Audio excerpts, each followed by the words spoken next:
প্রিয় দর্শক, সিল টিভির আইন বিষয়ক নিয়মিত অনুষ্ঠান আইন ও জীবনে আপনাদেরকে স্বাগত জানাচ্ছি। আমি অ্যাডভোকেট শাকির শাহ ফরিদি।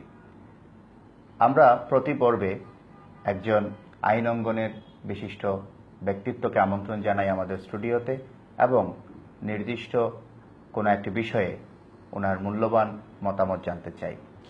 প্রিয় দর্শক, আজকে আমরা যে বিষয়টি নির্ধারণ করেছি সেটি হচ্ছে ফৌজদারি মামলা, ধরন ও প্রতিকার। অর্থাৎ আমাদের নিত্যনৈমিত্তিক জীবনে বিভিন্ন ধরনের যে ঘটনাগুলো ঘটে এবং যে জায়গাটুকুতে আসলে সাধারণ একজন মানুষের যখন তার মনে হয় যে তার আইনের শাসনের জায়গাটা ব্যাহত হয়েছে, তার মৌলিক অধিকারের জায়গাটা ব্যাহত হয়েছে বা কোনোভাবে সে একটি ক্রিমিনাল অফেন্সের শিকার হয়েছে, তখনই এই বিষয়গুলো আসে।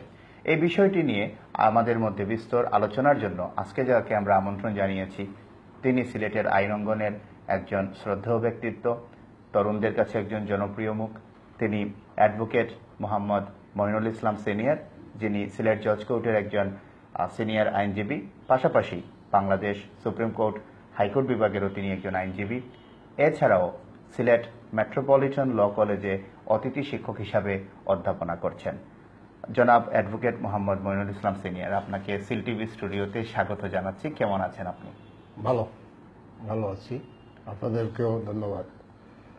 আমি প্রথমেই আপনাদেরকে ধন্যবাদ জানাই যে আইন এবং জীবন নিয়ে আপনারা এভাবে একটা নিয়মিত অনুষ্ঠান করছেন। এটি একটি ব্যতিক্রমধর্মী প্রয়াস। আমি এরকম প্রয়াসকে সাধুবাদ জানাই। ধন্যবাদ আপনার কথার জন্য।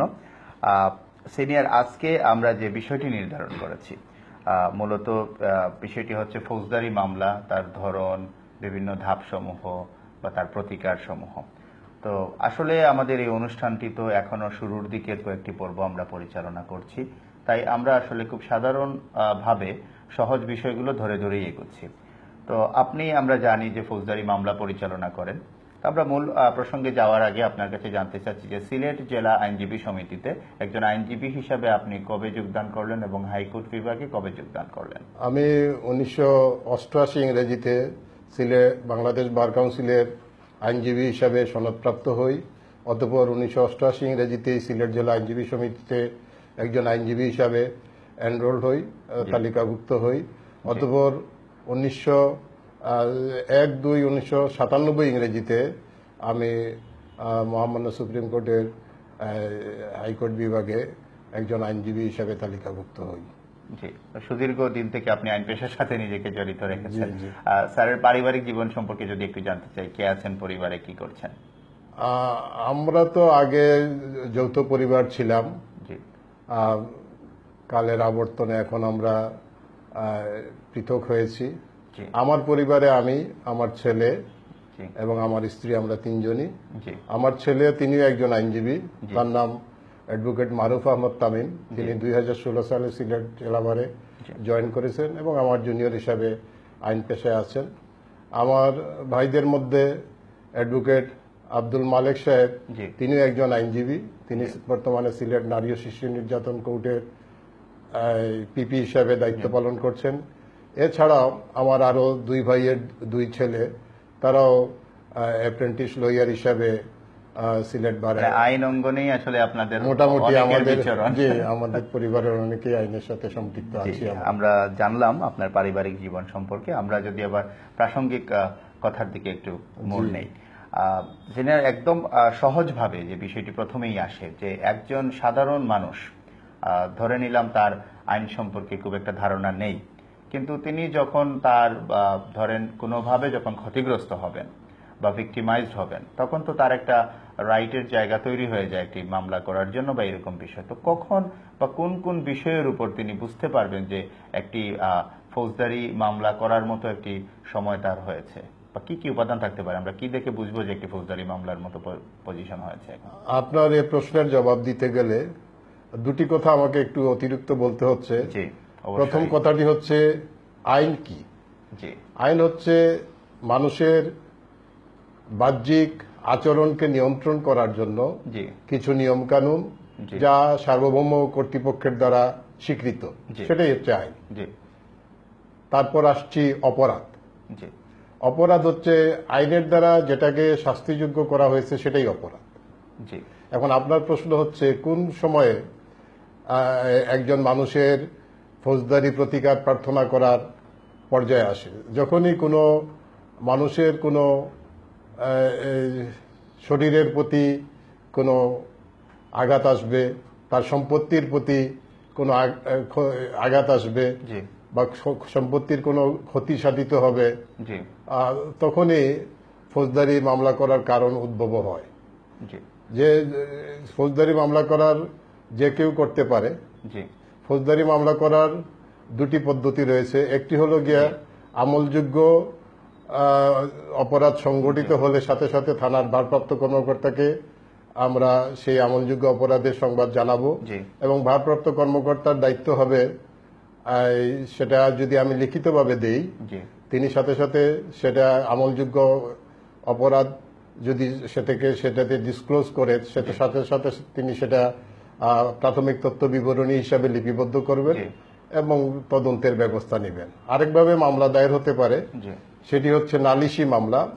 একজন ব্যক্তি সরাসরি ম্যাজিস্ট্রেটের নিকট সে প্রতিকার প্রার্থনা ফৌজদারি ভাবে তার অধিকার প্রতিষ্ঠার জন্য যে তার বিরুদ্ধে অপরাধ সংগঠন করবে তার শাস্তি চেয়ে সে ফৌজদারি মামলা কোর্টেও করতে পারে। অর্থাৎ দুই ধরনের মামলা আছে, দুই ধরনের। একটি হচ্ছে পুলিশি মামলা, একটা হলো নালিশি মামলা, যাকে আমরা সংক্ষেপে জিআর মামলা বা সিআর মামলা বলে থাকি। এখানে ছোট্ট একটা কনফিউশন থাকে অনেক সময় সাধারণ মানুষের মনে, যে অনেক সময় দেখা যায় যে আমরা জানি যে আসলে দুইভাবে আমরা প্রতিকার প্রার্থনা করতে পারি, থানায় যেতে পারি অথবা আমরা কোর্টে যেতে পারি সরাসরি। তো সেই ক্ষেত্রে একটি কমন একটা কনফিউশন হচ্ছে যে অনেক সময় আমরা একটু গুলিয়ে ফেলি অনেকে বা সাধারণ মানুষ, যে একজন জিডি করলো অথবা একজন গিয়ে এজাহার করলো, এই দুটি বিষয়ের পার্থক্য কোনো আছে কিনা, বা এই জিনিসটাকে যে অনেকে একত্রিত করে ফেলে, এই বিষয়টার একটা ক্লিয়ার কনসেপ্ট যদি আপনি দিতেন আমাদেরকে।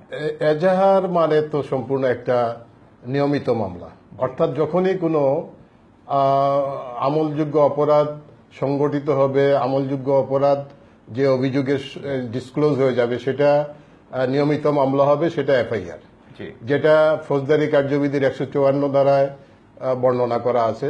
জি কিন্তু জিডিএনটি হচ্ছে গিয়া যেটা পিআরবির 244 নিয়ন্ত্রণ ধারা, রেগুলেশন 244 দ্বারা নিয়ন্ত্রিত। সেটা হলো গিয়ে যে ক্ষেত্রে যে কোনো বিষয়ে জিডিএনটি হতে পারে, যেখানে আমলযোগ্য অপরাধ ব্যতীত জি অন্যান্য সংবাদ, এমনকি হারানো কোনো সম্পত্তি হারিয়ে গেলে সে বিষয়ে অপরাধ সংগঠিত হয়নি কিন্তু হবার সম্ভাবনা আছে, এরকম পর্যায়ে নিরাপত্তা আছে, একটা জিডিএনটি হতে পারে। মানে যে ক্ষেত্রে আমলযোগ্য অপরাধ সংগঠিত হয়ে যাবে সেক্ষেত্রে নিয়মিত মামলা হবে, যেটা 1898 সালে ফৌজদারি কার্যবিধির 154 দ্বারা নিয়ন্ত্রিত। আর জিডিএনটিটা হচ্ছে যে ক্ষেত্রে কোনো অপরাধ আমলযোগ্য অপরাধ সংগঠিত হয়নি সেক্ষেত্রে জিডিএনটি হবে, যেটা পিআরবির 244 রেগুলেশন দ্বারা নিয়ন্ত্রিত। একজন সাধারণ মানুষ যখন তার কোনো নিরাপত্তা চেয়ে বা একটা অপরাধ সংগঠিত হবার সম্ভাবনা যখন সে মনে করে এবং সে যখন জিডি এন্ট্রি করে, তারপর ওই সংশ্লিষ্ট থানার কি দায়িত্ব থাকে, তাকে কি ধরনের প্রোটেকশন দেয়ার? অপরাধ সংগঠিত যে ক্ষেত্রে হয়নি, কেউ তার জীবনের নিরাপত্তা চেয়ে থানায় জিডিএনটি করেছে, তখন থানার ভারপ্রাপ্ত কর্মকর্তার দায়িত্ব হবে এই বিষয়ে একজন অফিসারকে দিয়ে সাথে সাথে তদন্ত করানোর, এবং যদি দেখা যায় যে না যিনি অভিযোগ নিয়ে এসেছেন তার অভিযোগ সত্য, তাহলে সেই ব্যক্তিকে আশু অপরাধ থেকে নিবৃত্ত করার জন্য ফৌজদারি কার্যবিধির 107 ধারায় একটা প্রসিকিউশন মাননীয় হাকিম আদালতে দাখিল করতে পারেন, যে এই অমুক লোকের বিরুদ্ধে এই মর্মে অভিযোগ আসছে, সে হয়তো অমুক লোকের জন্য বাদীর বিরুদ্ধে ইনজুরিয়াস হতে পারে, তাকে তার বিরুদ্ধে তার কাছ থেকে একটা মুচলেখা গ্রহণ করা হোক। কেবলমাত্র যার কোনো কিছু হারানো গিয়েছে বা যে একটা নিরাপত্তাহীনতায় ভুগছে, কেবল সেই কি জিডি এন্ট্রি করতে পারে, নাকি তার পক্ষে অন্য কেউ করতে পারে? তার পক্ষে সেই ব্যক্তিও করতে পারবে, তার পক্ষে অন্য কেউ করতে পারবে। জিডি এন্ট্রি যে কেউ করতে পারে, মামলাও যে কেউ করতে পারে। যেমন আমলযোগ্য অপরাধের সংবাদ প্রদানের ক্ষেত্রে যে ব্যক্তি আহত হয়েছেন তিনিও করতে পারবেন, অথবা তার পক্ষে যে কেউ মামলা করতে পারবে। যদি কাউকেই পাওয়া যায় না, যেসব ক্ষেত্রে দেখা যায় হয়তো দেখেন রাস্তার ধারে একটা ডেড বডি পাওয়া গেল এবং ডেড বডি দেখে মনে হলো যে এটা আনন্যাচারাল ডেথ না, এটা কেউ হয়তো তাকে হত্যা করেছে, সেই এবং এমন কেউকে পাওয়া গেল না সেই ব্যক্তির পক্ষে মামলা করার জন্য, সেই ক্ষেত্রে পুলিশ নিজে বাদী হয়ে মামলা করতে পারে রাষ্ট্রের স্বার্থে। অর্থাৎ ফৌজদারি অপরাধ সংগঠিত হয়ে গেলে যে কেউ মামলা করতে পারে। যে ব্যক্তি সেটা সম্পর্কে জানে, যে ব্যক্তি আহত হয়েছে বা যে ব্যক্তি আহত হয়েছে তার আত্মীয় স্বজন, যে কেউ ফৌজদারি মামলা করতে পারে এবং ফৌজদারি মামলা করার ক্ষেত্রে কোনো বাধা নেই, সেই করতে হবে এরকম কোনো কথা নেই। এখন আসলে সিনিয়র এই জিনিসটা যে যখন একটা অপরাধ সংগঠিত হয়ে গেছে তখন একজন আইনজীবী হিসাবে একজন সাধারণ মক্কেল আপনার কাছে আসলো, তো তাকে আপনি তো রেফার করবেন যে সে জেনারেলি যদি সে থানায় গিয়ে করতে চায় প্রথমে যে একটি এজাহার আকারে, তাহলে তাকে আসলে কি করতে হবে একটা এজাহার থানায় গিয়ে দায়ের করার জন্য, বা সেখানে কি কি বিষয়গুলো আসবে? এজাহার ফৌজদারি আইনে এজাহার অত্যন্ত গুরুত্বপূর্ণ একটা দলিল। ফৌজদারি মামলার ফাউন্ডেশন অব দ্য কেস। এজাহারে যিনি এজাহারটার ভারপ্রাপ্ত কর্মকর্তা বরাবরে করতে হবে, এজাহারে অভিযোগকারীর নাম থাকতে হবে, বয়স থাকতে হবে, তারপর তার আবাস কোথায়, ঠিকানা পরিষ্কারভাবে থাকতে হবে, তারপর ওই এজাহারে যাদের বিরুদ্ধে তিনি অভিযোগ দায়ের করতেছেন তাদের নাম, বয়সটা কেন আমি বলছি, কারণ যদি দেখা যায় সেই লোক নাবালক, তার বিচার পৃথকভাবে হবে, কারণ শিশু আইনে তার বিচার পৃথকভাবে করার নির্দেশ আছে, সেই কারণে বয়সটা উল্লেখ করতে হবে, ঠিকানাও উল্লেখ করতে হবে, কবে ও কখন অপরাধ সংগঠিত হয়েছে সেটা সুনির্দিষ্টভাবে উল্লেখ থাকতে হবে, কোথায় অপরাধ সংগঠিত হয়েছে সেটাও উল্লেখ করতে হবে, তারপর যার বিরুদ্ধে অভিযোগ করা হচ্ছে তার সাথে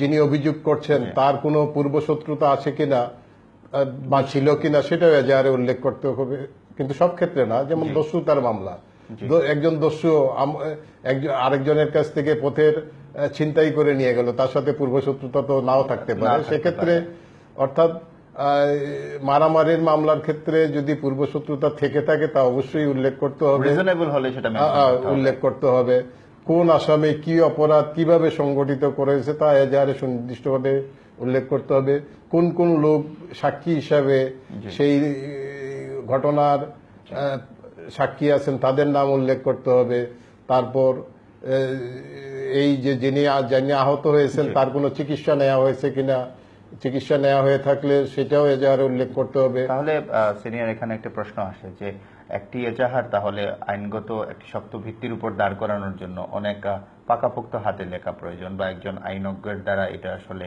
লিপিবদ্ধ করা প্রয়োজন। যদিও আমরা জেনারেলি মনে করছি যে একজন ভিকটিম হয়তো এজাহারটা তিনি নিজে আসলে ঘটনাটা লিখবেন, আসলে হয়তো বা বাস্তবে তিনি বর্ণনা করবেন, কিন্তু একজন আইনজ্ঞ মৌখিকভাবে এজাহার করা হলে তো সেটা থানার ভারপ্রাপ্ত অফিসার নিজে লিখবেন অথবা তার নির্দেশিতভাবে অন্য কোনো অফিসার লিখবেন, তারপরে বাদীকে পড়ে শোনাবেন, বাদীর সাক্ষ্য নেবেন।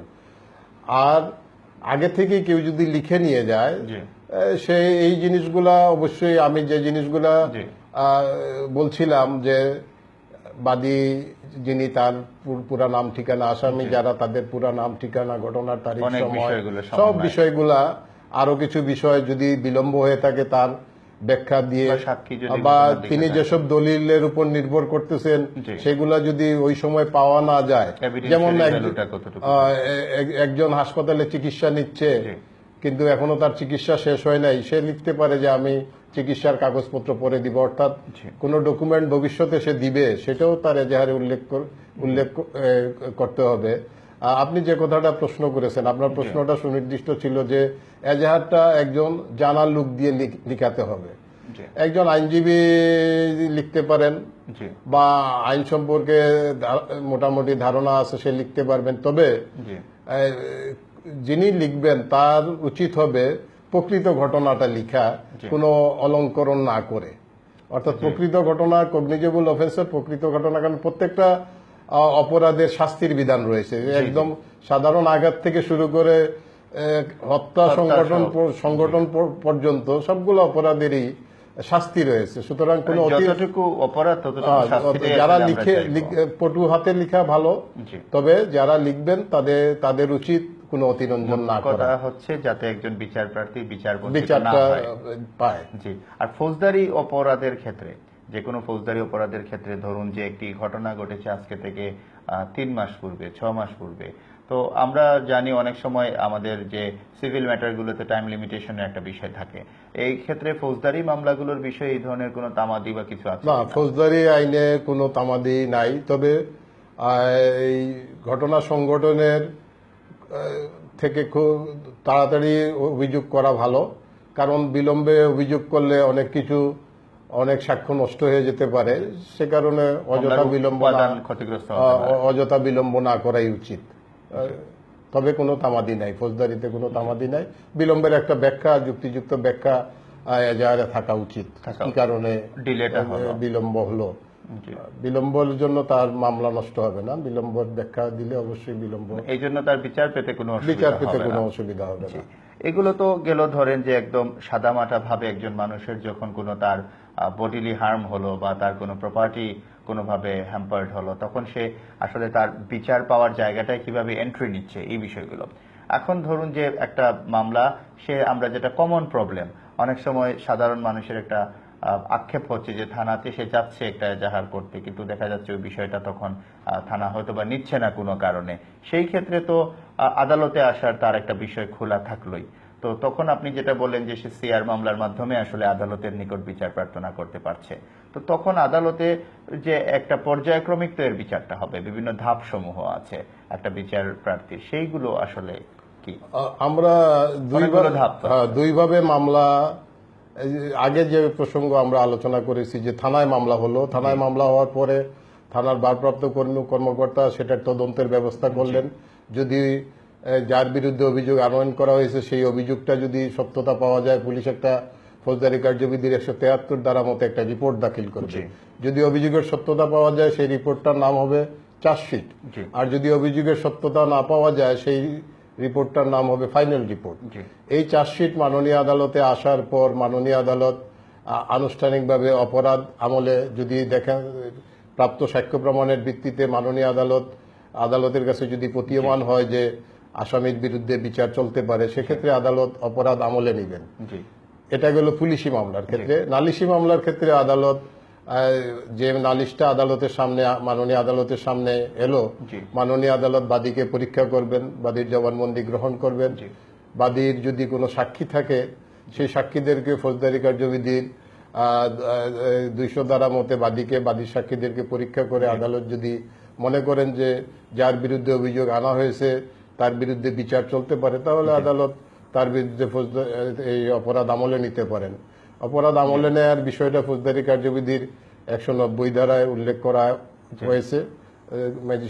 তিনি অপরাধ আমলে নিয়ে বিচারে অগ্রসর হবেন। যদি যার বিরুদ্ধে আসলে বিচারটা চাওয়া হলো, যিনি আসামি, তিনি যদি আসলে ধরুন মামলাতে আসলে তো একটা হিসেব, একজন বিচার প্রার্থী যেমন মামলা করলেন, তেমনি যিনি আসামি থাকবেন উনারও তো একটা বিচার পাওয়ার তো অধিকার আছে। আপনার এই প্রশ্নের জবাব দিচ্ছি, একটু পরে দিচ্ছি, কারণ আপনি এর আগের প্রশ্নটা করেছিলেন যে বিচারের পর্যায়গুলো।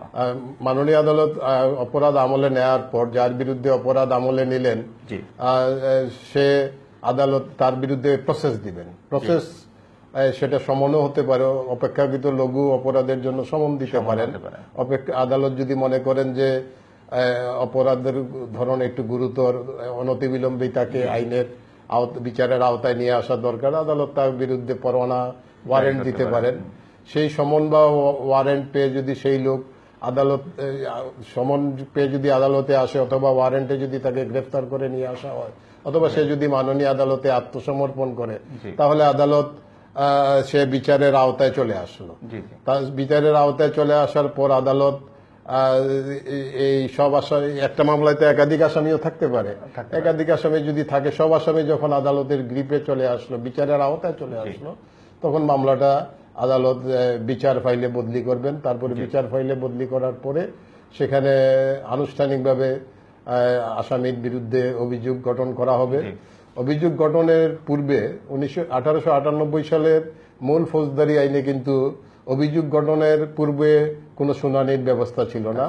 1982 সালে একটা ফৌজদারি কার্যবিধির সংশোধনীর মাধ্যমে এই অভিযোগের গঠনের সময় একটা শুনানির একটা সংশোধনী আনা হলো ফৌজদারি কার্যবিধি ম্যাজিস্ট্রেট কোর্টে 241 এ ধারা মতে এবং দায়রা আদালতে 265 সি ধারা মতে অভিযোগ গঠনের পূর্বে একটা শুনানির ব্যবস্থা রয়েছে। সেই শুনানিতে আদালত এই বাদীপক্ষ যেসব সাক্ষী প্রমাণের উপর নির্ভর করছে, পুলিশ রিপোর্ট, অন্যান্য দলিলাত, যেমন মারামারির মামলায় ডাক্তারি সার্টিফিকেট, জালিয়াতির মামলায় এক্সপার্ট রিপোর্ট, তারপরে মাদকের মামলায় এক্সপার্ট রিপোর্ট, এইগুলা বা হত্যা মামলায় ময়না তদন্ত রিপোর্ট, এগুলো সবগুলা পর্যালোচনা করে আদালত যদি মনে করেন যে আসামির বিরুদ্ধে অভিযোগ গঠন করা দরকার, আদালত অভিযোগ গঠন করবেন এবং সাক্ষীদেরকে তলব করবেন। আর যদি দেখেন যারা আসামির বিরুদ্ধে অভিযোগ ভিত্তিহীন, তাকে আদালত অব্যাহতি দিতে পারেন। তারপরে বাদীপক্ষের সাক্ষী আসা শুরু হবে, আসামি পক্ষ সেই সাক্ষীদেরকে জেরা করতে পারবেন। বিচারিক প্রক্রিয়া জেরা করতে পারবেন। বাদীপক্ষের সব সাক্ষী শেষ হওয়ার পর আদালত ফৌজদারি কার্যবিধির 342 ধারা মতে আসামিকে পরীক্ষা করবেন। আদালত বলবেন যে এই মামলায় আপনার বিরুদ্ধে অভিযোগ এই, আপনার বিরুদ্ধে বাদীপক্ষ এই সাক্ষী প্রমাণ দিয়েছেন, আপনি এগুলো শুনেছেন, এই সম্পর্কে আপনার কোনো বক্তব্য আছে কি? সেক্ষেত্রে যদি আসামি বলে যে না আমি নির্দোষ এবং আমি মাননীয় আদালতে আমি যে নির্দোষ তার সপক্ষে সাফাই সাক্ষী দিতে চাই, আদালত আসামিকেও সেই সুযোগ দিবেন। আরো কিছু কথা এখানে রয়েছে। এই যে বিচারে নিয়ে নেওয়া, যদি দেখা যায় যে সমন পেয়ে আসামি আসলো না, আদালতের হেফাজত সারেন্ডার করলো না বা হাজির হলো না, অথবা ওয়ারেন্ট পেয়ে তাকে গ্রেফতার করা গেল না, সে পালিয়ে আছে, সেক্ষেত্রে আদালত তার মাল ক্রুকের আদেশ দিতে পারেন, প্রপার্টি অ্যাটাচমেন্টের আদেশ দিতে পারেন। তারপরে এইভাবে সাক্ষী প্রমাণ নেওয়ার পরে, উভয় পক্ষের সাক্ষী প্রমাণ নেওয়ার পরে আদালতের নিকট যদি প্রতীয়মান হয় যে আসামির বিরুদ্ধে যে অভিযোগ গঠন করা হয়েছে সেটা বাদীপক্ষে সন্দেহাতীতভাবে প্রমাণ করতে পেরেছেন, তাহলে আসামিকে শাস্তি দিবেন। আর যদি দেখা যায় যে বাদীপক্ষ সন্দেহাতীতভাবে প্রমাণ করতে ব্যর্থ হয়েছেন, তাহলে আসামিকে খালাস দিবেন। এটাই মোটামুটি ভাবে ফৌজদারি বিচার ব্যবস্থার প্রক্রিয়া। এবং এই খালাস এবং শাস্তির মধ্যে কিন্তু শেষ না। যদি কোনো শাস্তির বিরুদ্ধে যদি কোনো আসামি বিক্ষুব্ধ হয়ে থাকে, তাহলে সে আপিল করতে পারবে, উচ্চ আদালতে আপিল করতে পারবে। শুধু বাদী না, যদি কোনো আসামিকে খালাসও দেওয়া হয়, সেক্ষেত্রে বাদীও চাইলে খালাসের বিরুদ্ধে সে আপিল করতে পারবে। যেমন সিআর মামলার ক্ষেত্রে 417 ফৌজদারি কার্যবিধির 417 ধারা মতে একজন সিআর মামলার বাদী সেও সরাসরি গিয়ে খালাসের বিরুদ্ধে আপিল করতে পারে। আসলে একটা রায়ের পরে তো কোনো না কোনো পক্ষ সংক্ষুব্ধ হবেই, বাদী হয়তো বা কোনো ক্ষেত্রে আসামি, অবশ্যই প্রত্যেকেরই আসলে উচ্চ আদালতে যাওয়ার তার সুযোগটা রয়েছে, আইনি সুযোগটা রয়েছে। তো মোটামুটি ভাবে এইভাবেই আসলে একটি অপরাধ সংগঠন হওয়া থেকে শুরু করে লম্বা একটা বিচারিক প্রক্রিয়ার মধ্য দিয়ে রায় পর্যন্ত আসছে। তারপরেও কিন্তু শেষ না, জাজ কোর্টগুলোতে রায় হওয়ার পরেও উচ্চ আদালতে যাওয়ার সুযোগ রয়ে যাচ্ছে। তো এই ক্ষেত্রে এই যে আমাদের টোটাল ফৌজদারি বিষয়গুলো, এর মধ্যে আসলে একদম কোর লস গুলো বা একদম বেসিক আইনগুলো আসলে কি কি জড়িত, যদি কয়েকটা? বেসিক আইন তো ধরেন দ্বন্দ্ব সম্পর্কিত বাংলাদেশ দ্বন্দ্ববিধি, সেখানে সব অপরাধের সংজ্ঞা এবং শাস্তি বর্ণনা করা হয়েছে। তারপরে ফৌজদারি বিচার ব্যবস্থা কিভাবে পরিচালিত হবে তার জন্য 1898 সালের 5 নম্বর আইন, যেটা ফৌজদারি কার্যবিধি, সেটা রয়েছে। তারপরে সাক্ষ্য আইন 1872 সালের সাক্ষ্য আইন, সেটা অত্যন্ত প্রয়োজনীয়। ফৌজদারি বিচার ব্যবস্থায় মূলত এই তিনটি আইন খুব বেশি। সবগুলো আইন কি অনেক পুরনো? এগুলোর কি সংস্কার আপনার মনে হয় কোনো সংস্কার তো হচ্ছে? ফৌজদারি কার্যবিধিতে 1923 সালে, 1977 সালে, 72 সালে, 1982 সালে, সংস্কারের কথা আপনি বলেছেন। সর্বশেষ 2009 সালে অনেক সংশোধনী হয়েছে। এখনো সংশোধনের প্রয়োজনীয়তা আছে কিছু কিছু ক্ষেত্রে। যেমন ধরেন কতদিনের মধ্যে বিচার কার্য সম্পন্ন করতে হবে, এই জিনিসটা কিন্তু আগে ছিল। কতদিনের মধ্যে তদন্ত কার্য সম্পন্ন করতে হবে, এই জিনিসটা কিন্তু ফৌজদারি কার্যবিধিতে আগে ছিল। 1992 সালে একটা সংশোধনীর মাধ্যমে এটাকে ঠিক রদ বলবো না, অন্যভাবে ব্যাখ্যা করা হয়েছে যে 120 দিনের মধ্যে তদন্ত কাজ সম্পন্ন করা না গেলে আসামিকে জামিন দিবেন, এইভাবে একটা প্রভিশন করা হয়েছে। কিন্তু আগে 157 পরিবর্তন সময় সময় এসেছে। 167(5) আগে প্রভিশন ছিল যে নির্ধারিত সময়ে তদন্ত করা না গেলে আসামিকে ছেড়ে দিবেন, অব্যাহতি দিবেন। এইভাবেই এটা এখন দরকার আছে, এই সংশোধনের একটা দরকার আছে, বিশেষ করে তদন্তের সময়সীমা এবং বিচারের সময়সীমা। এটা অত্যন্ত জরুরি। আমি মনে করি যে এই তদন্তের সময়সীমা নির্ধারণ করে এবং বিচারের সময়সীমা নির্ধারণ করে একটা সংশোধনী খুবই জরুরি ফৌজদারি কার্যবিধি। প্ল্যানেট সিনিয়র, আমরা অনুষ্ঠানের একটু শেষ পর্যায়ের দিকে চলে আসছি। এত বিশাল বিষয় আসলে সংক্ষিপ্তভাবে আপনি যেভাবে ফুটিয়ে তুলেছেন, অনেক কম সময়ে অনেক বেশি বলা হয়েছে। আশা করছি আমাদের দর্শকরা একটা মোটামুটি ধারণা পেয়ে যাবেন যে কিভাবে একটি বিচারিক প্রক্রিয়া শুরু থেকে শেষ পর্যন্ত তাদের আইনগত অধিকারটা তারা ইউটিলাইজ করতে পারবেন। তো সবশেষে আমি সিনিয়রকে বলবো যে আইন পেশায় অনেক নবীনরা যুক্ত হচ্ছেন। কিছুদিন আবার ধরেন যে এই কিছুদিন থেকে বার কাউন্সিলে ভাইভা দিচ্ছেন, যারা কিছুদিন পরেই অ্যাডভোকেট হয়ে আসবেন। তাদের সামগ্রিকভাবে সমস্ত নবীনদের উদ্দেশ্যে একজন সিনিয়র আইনজীবী হিসাবে আপনার বক্তব্য কি? বাংলাদেশ বার কাউন্সিল অ্যাক্ট 1972-এর একটা ক্যানন অফ এথিকেট নামে একটা পার্ট আছে, সেখানে প্রফেশনাল এথিকেটের একটা ইয়ে আছে। সেখানে নবীন আইনজীবীরা তার আইনজীবী বন্ধুদের সাথে কিভাবে আচরণ করবেন, নবীন আইনজীবীরা কোর্টের প্রতি কিভাবে আচরণ করবেন, নবীন আইনজীবীরা মক্কেলদের প্রতি কিভাবে আচরণ করবেন এবং নবীন আইনজীবীরা সর্বসাধারণের সাথে কিভাবে আচরণ করবেন, এইভাবে 4টা চ্যাপ্টার আছে। এই 4টা চ্যাপ্টার ফলো করার জন্য আমি নবীন আইনজীবীদেরকে অনুরোধ করব।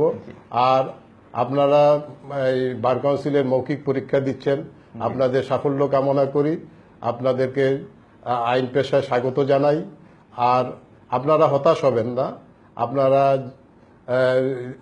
অবশ্যই ধৈর্য রাখবেন, ইনশাল্লাহ আপনাদের সফলতা একদিন আসবেই।